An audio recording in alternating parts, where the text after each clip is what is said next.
निष्पक्ष पत्रकारिता को सपोर्ट करें, हमारे YouTube चैनल को सब्सक्राइब करें, नोटिफिकेशन बेल आइकन जरूर दबाएं। पैसेंजर ट्रेन में आम आदमी चढ़ता है। मोदी जी चाय बेचने वाले का बेटा है, उनको नहीं मालूम कि ट्रेन में कौन चलता है। पैसेंजर ट्रेन ना चलने से गरीब मरीजों का हाल हुआ बेहाल। बनारस मुगलसराय जाने के लिए प्राइवेट गाड़ियों को मोटा भाड़ा देकर भूखी मर रही है गरीब जनता। मोदी जी राजनीति के सबसे मजबूत ठग है। ये ठगना जानते हैं, गुजराती भाई हैं। कैसे धंधा किया जाता है, राजनीति को भी धंधा बना दिए। राजनीति सेवा भाव था जहाँ तो हमर से लोगों को बक्सर से बनारस जाना है, तो वो बेचारा मजदूर आदमी दवा कहाँ से खरीदेगा? वो पहले गाड़ी का भाड़ा खरीदे तब जाएगा। मोदी सरकार पर भड़के पूर्व मंत्री ओम प्रकाश सिंह। अब मोदी जी का कोई बेटे नहीं है तो हम लोग कहाँ से बेटा लाए? गाजीपुर में पहली बार गारंटी के साथ पुरानी गाड़ियां बेचें या खरीदें, Mahindra first choice city automobiles, RTO office के सामने, अतरौली, गाजीपुर। कोरोना संक्रमण काल में पैसेंजर गाड़ियां बंद होने की वजह से उसका सीधा असर आम जनता को पड़ रहा है। वो गरीब जनता जो इलाज कराने के लिए गाजीपुर के विभिन्न इलाकों से बनारस और मुगलसराय का रुख इन्हीं पैसेंजर गाड़ियों से करती थी, आज वो मजबूर है मोटा भाड़ा खर्च करने के लिए। अब बनारस और मुगलसराय जाने के लिए प्राइवेट गाड़ियां बुक करनी पड़ रही हैं। उन गाड़ियों पर मोटा खर्चा आ रहा है, जिससे गरीब जनमानस के पॉकेट पर सीधा असर पड़ रहा है। आज ऐसी स्थिति उत्पन्न हो गई है कि ये गरीब जनमानस डबल चोट खाकर भुखमरी का शिकार होने के लिए मजबूर है। पिछले हफ्ते पूर्व कैबिनेट मंत्री ओम प्रकाश सिंह ने एक प्रेस वार्ता की। उस प्रेस वार्ता में उन्होंने पैसेंजर गाड़ियों का मुद्दा बड़ी गर्मजोशी से उठाया। इसके अतिरिक्त उन्होंने अन्य राजनीतिक मुद्दों पर भी चर्चा की। उन्होंने भारतीय जनता पार्टी की सरकार पर सीधा निशाना साधा तो बिहार में बताया कि आरजेडी आगे चल रही है। वहीं मायावती को भी कोसना नहीं भूला। मैं पूछना चाहता हूं आपके माध्यम से कि बक्सर और इस इलाके के रहने वाले का कौन सा गुनाह है कि वो बनारस और मुगलसराय जाने के लिए इतनी बड़ी लंबी अंग्रेजों के ज़माने की रेलवे ट्रैक है और उस पर एक भी पैसेंजर गाड़ी नहीं चल रही है? ये गलत बात है या सही, आप बताओ। तो ये बातें हैं जो देश की ज्वलंत समस्याएं हैं। इलाज, आज प्राइवेट सेक्टर में आदमी इलाज करने के लिए परेशान है। कोरोना के नाम पर 1.5 लाख रुपया, 3-3, 2.5 लाख रुपया जमा कराया जा रहा है। बीएचयू में आज भी बड़े प्रोफेसर जो 7 महीने से 2.5, 3-3 लाख तनख्वाह ले रहे हैं, एक भी ओपीडी में नहीं बैठ रहे। बड़े डॉक्टर, बड़े मेडिकल कॉलेजों में प्रोफेसर नहीं बैठ रहे। सरकार का इस पर किसी का ध्यान नहीं है। इसलिए मैं आप सबसे कहना चाहता हूं कि ये जो चुनाव हो रहा है इसमें भटकाव की नहीं, सही और सही को कहने का, गलत को गलत कहने का ही समय है। विकास के नाम पर आप बता दो, कोई 4 साल में कोई एक नया प्रोजेक्ट आप बता दो।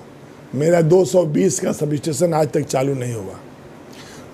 कांग्रेस के जमाने का चौसा का अंतिम थर्मल पावर है टांडा और इसके एनटीपीसी का, आप पता कर लो, ये चालू हो जाए तो कल तक जो हाँ नक्सलाइट और अपराधियों का बोलबाला था, इसी जहाँ 24 घंटा बिजली पैदा होने का और बिजली रहने का एक बड़ा प्रोजेक्ट है जो माननीय मनमोहन सिंह जी के कार्यकाल का 10 साल पहले की घोषणा है, अभी बाउंड्री भी पूरा नहीं हुई। तो मैं ये पूछना चाहता हूँ कि आप ही बताओ कि ये काम कैसे होगा। मैं अपनी बात चेयरमैन से, रेलवे मंत्री के यहाँ भी ट्वीट किया हूँ, मनु से भी कहा हूँ कि आप लोग भी ट्वीट कराइए कि पैसेंजर ट्रेन एक भी नहीं चल रही है। पैसेंजर पे कौन चढ़ता? आम आदमी, गरीब आदमी, जिनका न कोई अपना है न सपना है। अभी लॉकडाउन की स्थिति है, हम धरना प्रदर्शन नहीं कर सकते हैं, नहीं तो यही भारतीय जनता पार्टी कहेगी कि ये राष्ट्रद्रोही काम शुरू किए, इनसे कोरोना में लोग मरने का काम करेंगे। इसीलिए हम नियम से बंधे हुए लोग हैं, लेकिन हम लोग चुप नहीं बैठ रहे हैं, हम लोग अपना काम कर रहे हैं। और ये काम नहीं करते तो आपको बुलाते कैसे? मैं इसके लिए लगातार प्रयासरत हूँ। यहाँ से जो सांसद लोग हैं उनसे भी कह रहा हूँ, यहाँ के जो मंत्री महेंद्र पांडे जी, उनसे भी मैं कहा हूँ कि ट्रेन चलनी चाहिए। वीरेंद्र सिंह सांसद है, मैं उनसे भी कह रहा हूँ कि भाई आप लोग देश की पंचायत में हो, रेल मंत्री से बताओ कि पैसेंजर ट्रेन में आम आदमी चढ़ता है, मोदी जी चाय बेचने वाले का बेटा है, तो उनको नहीं मालूम कि ट्रेन में कौन चलता है और पैसेंजर में कौन चढ़ता है। आज बक्सर, भदौरा, गहमर, जमानिया, शकलडीहा, धीना को बनारस जाने के लिए 3,000 से 5,000 की गाड़ी का भाड़ा दे के जाना पड़ रहा है। समाजवादी पार्टी है जो विकासी काम किए, और आज भी अखिलेश जी ने एक नारा दिया था कि काम बोलता है। जो उन्होंने अपने 5 साल के काम में बड़े बड़े प्रोजेक्ट दिए 7-8, वो आज भी देश के पैमाने पर। आप बताइए पूर्वांचल एक्सप्रेस किसका उपज है? जहाँ जहाँ मोदी जी 2 बार चीफ मिनिस्टर रहे हैं, गुजरात में मेट्रो चला पाए? खाली बिहार को वैक्सीन देंगे फ्री, तो और प्रदेश के साथ अन्याय नहीं है? मोदी जी को कहना चाहिए था कि यदि वैक्सीन बना तो हम देश के पैमाने पर निःशुल्क वैक्सीन देने का काम करेंगे। बिहार के भाइयों, हम बिहार में फ्री, हमने कहा रानीत का पुराना ठग फिर रूप नया बदल के आया। मोदी जी रानीत के सबसे मजबूत ठग हैं, ये ठगना जानते हैं, गुजराती भाई हैं। कैसे धंधा किया जाता है, रानीत को भी धंधा बना दिए। रानीत सेवा भाव था, जहाँ आदमी काम करता है दूसरे के लिए और पहचान अपनी बनती, उसे रानीत कहा जाता है। लेकिन बाहर मोदी जी, हम महान हो कि सत्ता के लिए पता ना कितनी बार किसको ठगोगे, हम बता नहीं सकते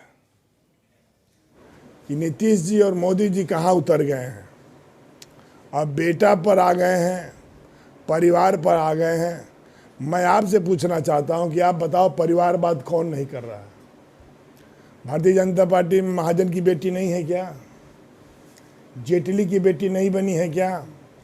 अमित शाह का बेटा बनाए नहीं है क्या? अब मोदी जी का कोई बेटे नहीं है तो हम लोग कहाँ से बेटा लाए?